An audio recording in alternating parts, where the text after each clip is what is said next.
Hello and welcome back to Cupcakes. I'm Oren and today I'm going to be showing off my anime and manga collection. This video is going to be kind of different to my previous collection videos because I just have so much that I have to show. So I'm not going to be showing everything individually, I'm just going to be giving like a brief kind of overview of everything.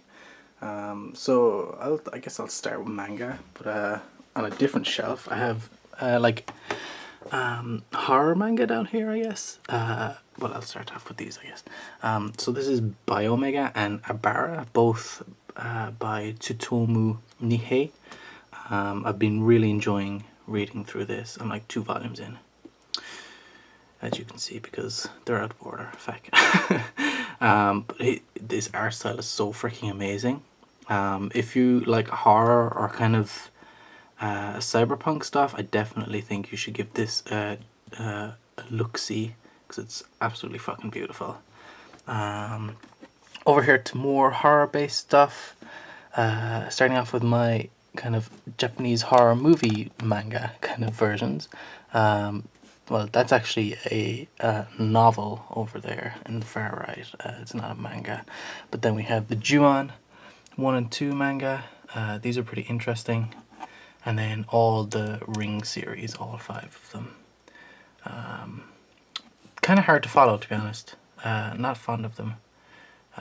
Much prefer the movies. Then we have Super Dimensional Love Gun by Shintaro Kago.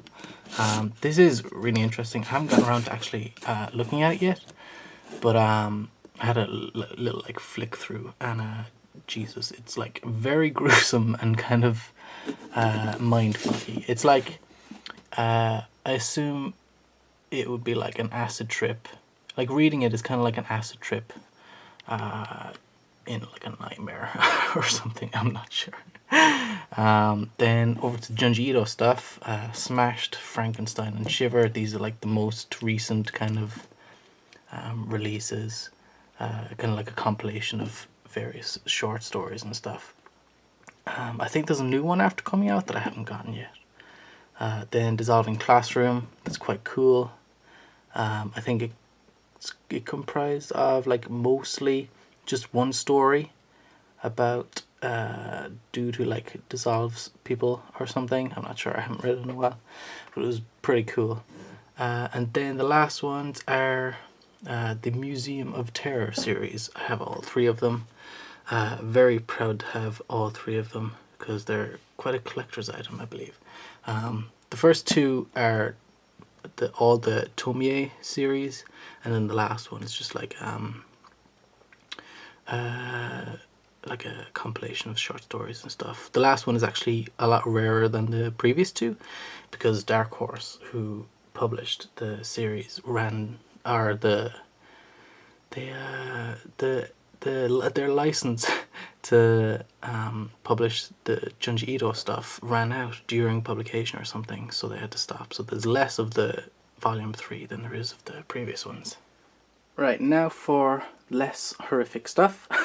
I guess I'll start with these. These are Ghibli art books. I have the Totoro one and the Spirited Away one. I don't look through these often, but when I do, it's really enjoyable because the artwork is so freaking pretty. And they have like all concept artwork and stuff.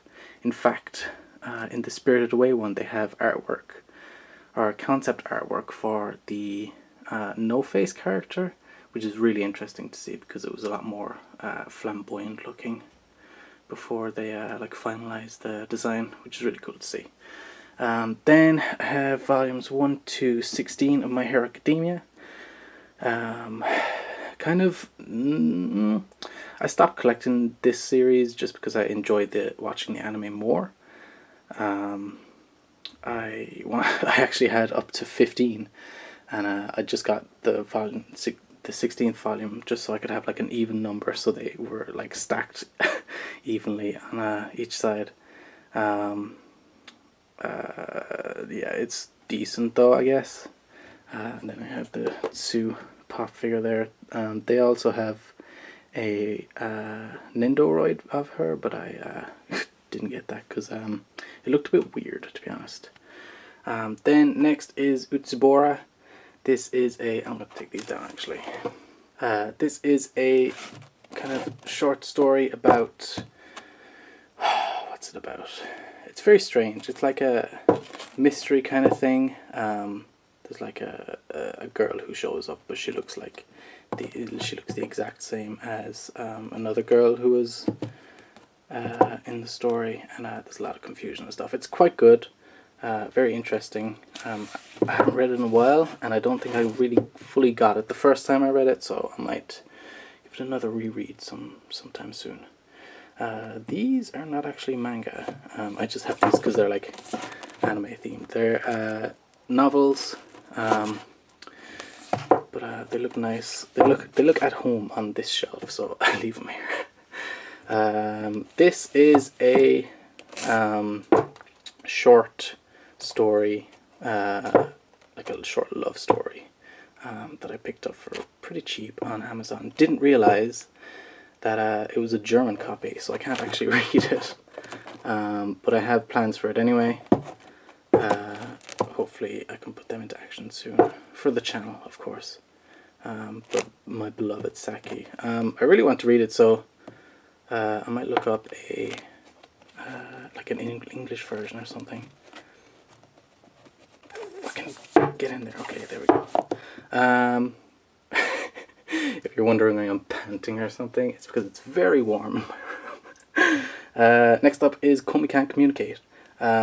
Just finished reading these 5 volumes. Absolutely freaking love it. It's such a charming, cute, adorable manga about a girl who is like really socially awkward and stuff. And it's like her dealing with like trying to make friends and stuff. It's really nice. It's really nice. It kind of gives me vibes of From Me to You or Kimi ni Toroke, the anime. But instead of like frustratingly cute, it's nice cute. So I highly recommend reading this. Hopefully it gets an anime adaptation soon as well. That'd be cool. Next up is One Punch Man. I have volumes 1 to 19, all the ones available. Alina currently has volumes 10 to 14, which is why they're not on the shelf. She's reading those and quite enjoying it by the looks of it. I also have the pop figure for Saitama as well. It's quite good. I would recommend watching the... if you want to get the most out of this series, I would watch and read, I guess, up to, I think, volume 7, maybe. That's when the first season of the anime finishes, and then from then on, read the manga, because the second season of the anime is fucking dreadful. Absolutely dreadful. Okay, moving on to anime now. I'll start off with this kind of corner, which is kind of a... I'll move these, I guess. It's kind of become a cyberpunk corner, just because I think cyberpunk anime is like very easy to come by out in the wild for some reason, compared to like other stuff. Appleseed is, but I think it's made by the same guy as Ghost in the Shell, so I just started like, collecting Ghost in the Shell stuff, as well as that. There's another series as well that I want to try and start collecting if I can find it. It's decent, maybe like 6 to 7 out of 10s all around. It's not amazing, but it's got some cool stuff in it as well. Then Ghost in the Shell, I have Standalone Complex seasons 1 and 2, and the Standalone Complex movie, and then the original movie and the original movie sequel, and then Ghost in the Shell Arise. This is only the parts 3 and 4. I don't have parts 1 and 2 at the moment because I haven't found them for cheap enough. And then the Ghost in the Shell Arise movie, which I haven't watched yet. Currently watching, I think I only have part 4 to watch yet. So far it's like okay. I think part 1 was the only part I didn't enjoy. But the rest were like cool. It's a lot more actiony, a lot less philosophical and stuff. I think they've just gotten like less philosophical as they've gone along. Like starting from like Ghost in the Shell, and then like Standalone Complex was a lot more average, I guess, but it's like really good still. Then more cyberpunk, Akira. this is like the original version, and then I think the widescreen version or something. I'm not sure. Yeah. When watching it, I watched the original version, the 4:3 ratio version. I'll probably rewatch the 16:9 version soon. It's really freaking good. If you haven't watched it, I highly recommend, because it's absolutely freaking beautiful. Then last cyberpunk thing I have is Metropolis, by Osamu Tezuka, the guy behind Astro Boy, I believe. Yeah, Astro Boy. This is decent. It's a bit kind of like, how do I say it, like kind of childish. If it seems very, it's weird. It seems very like child friendly at times, but then there's like people getting murdered and stuff in other times. So I don't know. It's a strange film, but it's really pretty as well. The like background artwork and stuff in it is absolutely beautiful. Then for last of, actually no, there are more DVDs. One Punch Man season 1. I'm just gonna move that figure there. It's a cute little Totoro figure that Alina got me, actually. Season 1. Rewatched this. I've watched this twice actually since I got it. And that was only like a few months ago. It's just like so freaking cool. A very hype show. Won't be getting to season 2 because, as I said earlier, season 2 sucks. But season 1 is definitely worth watching, especially if you're new to anime. I highly recommend watching that. It's a good like gateway drug into anime. Then I guess I'll show these.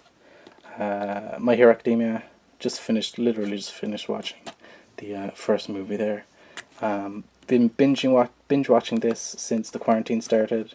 Made my way through all these, just waiting for season 4 and the second movie to release now, and I'll have a nice full collection. This is also like a really good gateway anime. It's very, very hype, and there's some like pretty emotional moments in there I found while we were watching it. Maybe it's because I have like the hindsight of like what happens in the future, and I'm like so emotional. Then onto Pokemon stuff. So these are VHSs. I have the 10th volume of Pokemon. It has like 3 episodes on it, I think. I found it in a charity shop for like €1. Had to get it. Couldn't pass it up. It was a pretty cool find. I was tempted to start collecting each volume of the Pokemon anime VHSs then, but I was like, no, that's going to be too expensive. Then all the VHS movies, I think. Maybe, I'm not sure if the 4th one was on VHS, but I'm pretty sure it's not.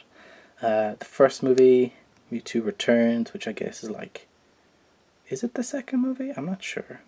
It's like it's because when people talk about the movies, they never really mention Mewtwo Returns. So maybe it's like 2.5 or 1.5 or something.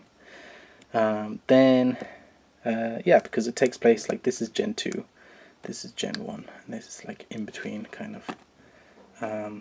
They're like both great anyway. Pokemon the movie 2000, great movie, and then Pokemon movie 3, which is probably my favorite one.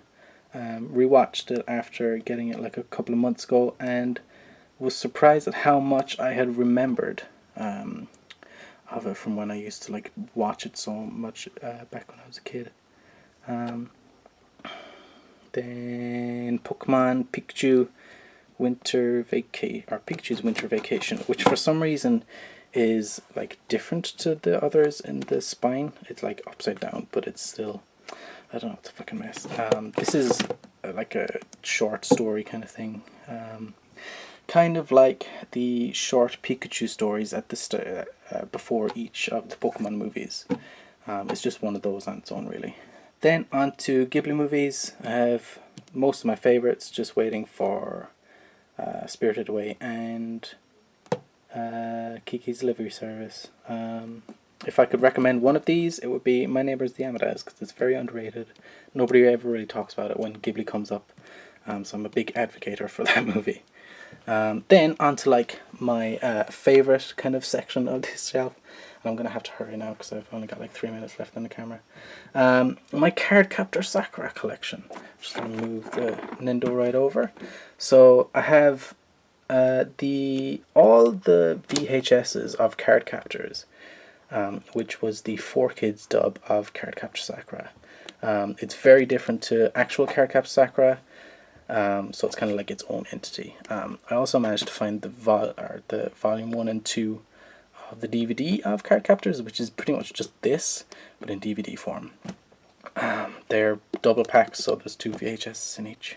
And then I have the movie of Cardcaptors over here, and then these 2 over here are DVDs that I made, which contain all the rest of the episodes. The VHSs only cover up to episode 18, so these cover up to, well, the rest up to like episode 70 or something. I couldn't find some of the episodes of Cardcaptors to put on these,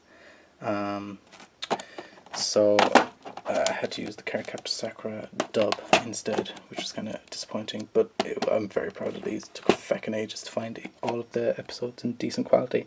Then the Cardcaptor Sakura movie. This is not a official release, just because there wasn't an official Region 2 release of it. So I printed this off myself, burned it onto a DVD, and made it myself. Haven't watched it yet actually, but I assume it's not of good quality. And then the last 2 Blu-rays I have are Cardcaptor Sakura Clear Card Arc, parts 1 and 2. So yeah, these are the new series. There's only like 22 episodes.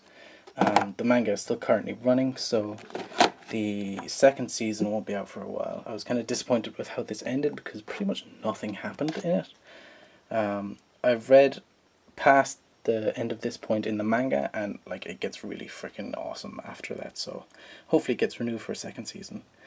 Oh gosh, and that is my anime and manga collection. I hope you enjoyed watching, even though this is an absolute mess of a video, I must admit, and I am absolutely sweating right now.